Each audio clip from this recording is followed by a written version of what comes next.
Tata, good morning. সোনা কোথায় যাচ্ছ? স্কুলে। চলো, ছেলেকে স্কুলে দিয়ে চলে আসলাম এই বাড়িতে। এখন তো আমার দুই সংসার, এই বাড়িতে একটু রান্না বান্না টুকিটাকি করে তারপরে আবার ওই বাড়িতে ফিরবো। এই যে বুনু আমার এদিকে মাছে মশলা মাখাচ্ছে, লবণ হলুদ মশলা। মাছ করব আর লাউয়ের খোসাটা পেঁয়াজ দিয়ে আর পোস্ত দিয়ে ভাজবো। আর চিংড়ি মাছ বলছি, দেখেছো লাউ দেখলে চিংড়ি মাছের কথা মনে হয়। এটা করব হচ্ছে ডাল দিয়ে। আর এরকম বড় বড় কেটেছি কারণ মা এরকম বড় বড় খেতে ভালোবাসে আজকের। এই হচ্ছে মেনু।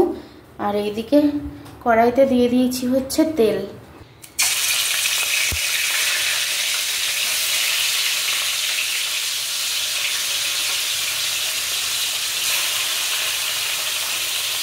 তো বন্ধুরা, রান্না বান্না ঠিকঠাকভাবে করতে পারলাম না, মানে 10টার মধ্যে কমপ্লিট হলো না। ওইদিকে আবার গিয়ে অরিন্দম বেরোবে, অরিন্দমকে খেতে দিতে হবে। আমি মোটামুটি করলাম, তারপরে বুনু আবার করবে। এই যে ডিমটা এখন জোর করে খেতেই হচ্ছে। মা বলছে ভাত খেয়ে যা, বুনু বলছে ভাত খেয়ে যায়, কিন্তু এখন ভাত খেতে বসলে আরও লেট হয়ে যাবে। আর এদিকে প্রচণ্ড মেঘ করে এসছে, তো এটা একটুখানি টুকটুক করে খেয়ে নিয়ে তারপরে টুকটুক করে বাড়ির দিকে রওনা হব। প্রচণ্ড গরম। তোর পাশে বাজারের ব্যাগ কেন? তুই বাজার নিয়ে আসলি নাকি? মা রেখেছে।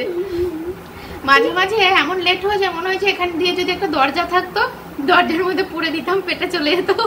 মাঝে মাঝে মানে এত লেট হয়ে যায় তখন ওরকম লাগে। কেন পেটেই দরজা থাকতো? হ্যাঁ মানে যাই হোক, একটা দরজা থাকতো, খেতে হতো না, শুধু ঢেলে দিতাম নিয়ে, এরকম মনে হয়।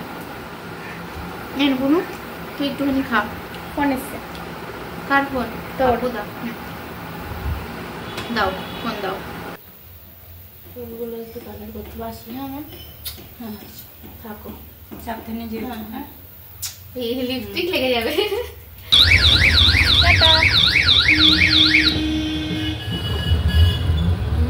টাটা।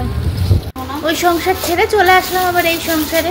আমার মা দেখাচ্ছে, দেখ মনে মাছ পায়নি, ভালো অন্য একজনের কাছ থেকে পেয়েছি অল্প একটুখানি মাছ। ওই একবেলা হয়ে যাবে আমার, মার, জেঠির, ছেলের আর অরিন্দমের। এদিকে হয়েছে ডাটা দিয়ে আলু দিয়ে বড়ি দিয়ে, আর সকালবেলা হয়েছিল পটল চচ্চড়ি বেগুন ভাজা। আর এদিকে মা করছে উচ্ছে দিয়ে মটর ডাল। এই যে ফু দিচ্ছে। আমাকে দেখাবা? এবার মেয়েকে দাও চাকাবো। ঠিক আছে দেখলাম। ভালো হয়েছে, ভালো টেস্টি হয়েছে।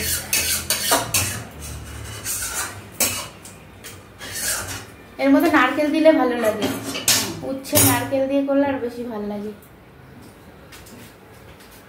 ছেলেকে স্কুল থেকে আনার আগে সব কাজকর্ম কমপ্লিট করে স্নান করে তারপরে অরিন্দম নিয়ে আসবে, ছেলেকে খাইয়ে স্নান করিয়ে তারপরে একটু রেস্ট করতে পারবো।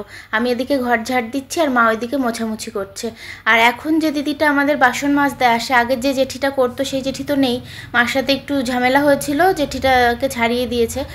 তো এখন হচ্ছে দিদিটা আসে, দিদিটা আবার ওই ঘরটার মোছেও না, ঝাড়টাটাও দেয় না, ওর জন্য আমাদেরকেই করতে হয়। তো আগে একটু ঘুমানোর টাইম পেতাম বেশি বেশি করে, মানে সারাদিনই ঘুমাতাম প্রায়, আর এখন আর এগুলোর জন্য আর হয় না।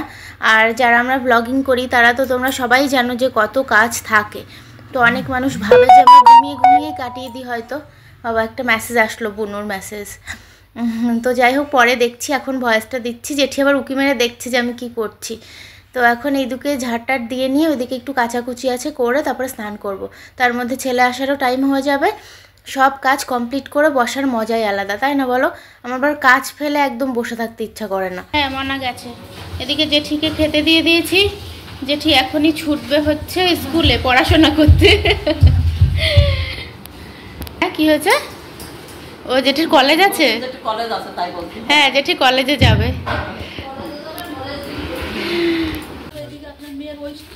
সারাদিন মেয়ে বদনাম করে যাবে।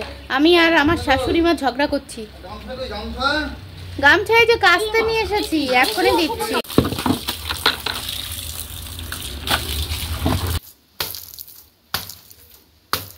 আজকে ঘরে যে কটা গামছা ছিল সব কটা নিয়ে কাচতে দিয়েছি, মানে গরম জলে মাখিয়েছিলাম, দিয়ে আছাড় দিয়ে কেচে মেলে দিয়েছি। আর এদিকে আকাশটা দেখো, মেঘ ভেসে রয়েছে আকাশের মধ্যে, কি সুন্দর লাগছে তাই না? মামা কি করছো? চাল কুমড়ো কুমড়া হয়েছে যা পারি। কালকে তো বৃহস্পতিবার, চালের মধ্যে চাল কুমড়ো বৃহস্পতিবার আছে। মা টেনে আনতে পারছে না, এত ভারী দেখো। দাঁড়া দাঁড়া এই তো পড়ে গেল। না না পড়েনি। কাজ কাজ কাজ দাঁড়া দাঁড়া, কিচ্ছু করতে হবে না, দাঁড়া। হাত পাবা না তো।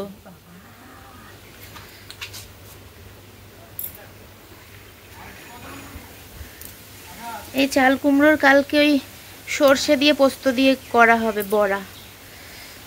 চাল কুমড়ো সর্ষে পোস্ত দিয়ে বড়া করলে ভালো লাগে খেতে। ইস হবে না, কাঁচি আনবো। হয়েছে না, ওই ডালাটাই ছিঁড়ে ফেলো, ডালটাই ধরে ছিঁড়ে ফেলো। হ্যাঁ চলো। হ্যাঁ হ্যাঁ এর মধ্যে আবার কাটা কাটা। চলো ঘুরেই যাচ্ছে। মুড়িয়েছিলে আর শাকগুলো দাও। কাটা পারবি না, চল আমি যাচ্ছি। জায়গাটা একটু ঝাড় দিয়ে কানে চলে যাবো। চলো। চাল কুমড়া পাকা, চাল কুমড়া পাকা। এই যে চাল কুমড়ো। আরেকটা হয়েছে। হ্যাঁ এই কোনায় হয়েছে একটা। আচ্ছা হোক, বড় হোক। আসো আসো। আমি জায়গাটা ঝাড় দিয়ে আসি না। দুপুরে ছেলেকে একটু ঘুম পাড়িয়েছিলাম, তারপরে এখন চলছে ভীষণ বড় মহাকার্য। ছেলে তো ভীষণ খুশি, ছেলে স্কুল থেকে দিয়েছে হ্যান্ড প্রিন্ট করতে, তো এখন সেটাকে করতে হবে। তারপরে রাখিটা বানাতে হবে, সামনেই রাখি উৎসব, তো রাখি বানাতে বলেছে বাড়ি থেকে। তো বাচ্চারা তো এগুলো পারে না, এইগুলোতে আনন্দ পাচ্ছে। হাতে এই যে কালার মাখিয়ে দিচ্ছি, এতে ভীষণ আনন্দ পাচ্ছে। ওকে দেখা, ওকে দেখা। হ্যাঁ হ্যাঁ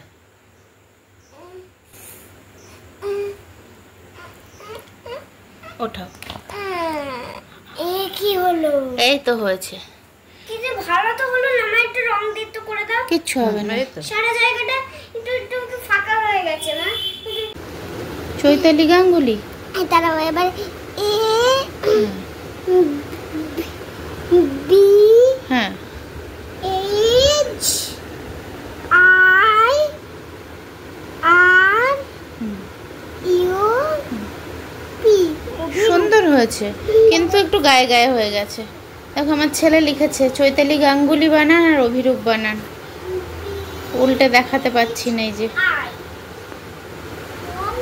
ও বাবা, তুমি গনুর গায়ে লিখো না বাবা। গনুর গায়ে লিখছো কেন বাবা? না না গনুর গায়ে লিখো না বাবা, গনুর গায়ে লিখলে গনুর গায়ে নোংরা হয়ে যাবে বাবা। ঠিক আছে, দাও এটা আমার কাছে দাও। এখন আমার এখানে চলছে রাখি বানানোর পর্ব। এই যে যে জুয়েলারির যে ব্যাগগুলো রয়েছে, এইগুলো কেটে কুটে করছি। ভেলভেটের কাপড় কোথায় পাবো, এইগুলো দিয়ে করছি। আর এই যে এইগুলো দেখি সেটিং করা যায় কিনা, বানিয়ে নিই তারপরে দেখাচ্ছি। রাখি এই ফার্স্ট টাইম বানালাম, দেখো কেমন হয়েছে। বেশি একটা ভালো হয়নি, তো যাই হোক করলাম। আর ওই রঙের কৌটোটা দেখলে না, হাতে করাচ্ছিলাম, ওইটা উল্টে আমার আর ছেলের গায়ে পড়ে গেছে। এবার বসে গেলাম ছেলেকে হোমওয়ার্ক করাতে। হোমওয়ার্ক বলো। আমি 6th অবধি বানান পারিনি বলে ম্যাম হচ্ছে এরকম জোরে করে টিপেছে। ম্যাম জোরে করে টিপেছে। আচ্ছা আমি বলে দেবো, 60 অবধি বানান পারেনি বলে ম্যাম হচ্ছে ওকে এরকম জোরে করে টিপেছে। কোন ম্যাম বলো তো? কোন ম্যাম বলো তো? এশা ম্যাম। এশা মা দুষ্টু ম্যাম যদি এটা দেখে। তো যাই হোক চলো ছেলেকে হোমওয়ার্ক করিয়ে নিই, তারপরে খেয়ে দিয়ে শুয়ে পড়বো। আজকের মতো ভিডিওটা এখানে এন্ড করছি। সবাই ভালো থেকো, সুস্থ থেকো। দেখা হচ্ছে আগামীকাল একটা নতুন ব্লগের সঙ্গে। এই যে টাটা আমার চক্র। টাটা। না বাবা এবার তুমি লিখে ভালো।